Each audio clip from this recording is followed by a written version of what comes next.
Ամառային հանգիստ և ինժեներական նոր գիտելիքներ տեխնոլոգիական ճամբարի 15 թիմերի անդամները 7 օրում ստեղծել են ռոբոտներ, որոնք կարողանում են ուղիղ գծով քայլել։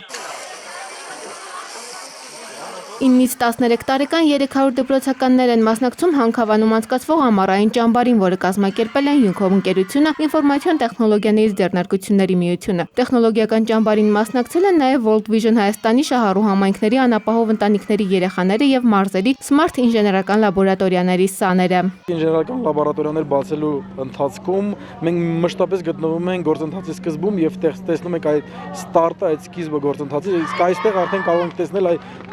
ծիլերը որոշակի մեր աշխատանքի։ Տարբեր մարզերի գյուղերից ու քաղաքներից հանքավանում հանգստացող պատանիները իրենց հմտություններն են ցուցադրել նաև եռաչափ տպիչներ ստեղծելու գործում։ Դրանք տեխնոլոգիական ճամբարի երեխաները նվիրել են Արցախի Վանք գյուղի դպրոցին։ Պետք է աշխատենք, որ Հայաստանում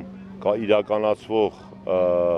մեծամասնությունը ճամբարների այսպիսի բնույթ կրեն, այսինքն նրանք ոչ միայն երեխաների ժամանցը ապահովեն հետաքրքիր, այլ նաև այդ հետաքրքիր ժամանցը զուգորդվի գիտելիքների ավելացումով։ Յուքոմի տեխնոլոգիական ճամբարի պատանիները մասնակցել են հայրենաճանաչ արշավների, լողի, ֆուտբոլի և վոլեյբոլի մրցումների։ Անի Հակոբյան, ժամը լրատվական։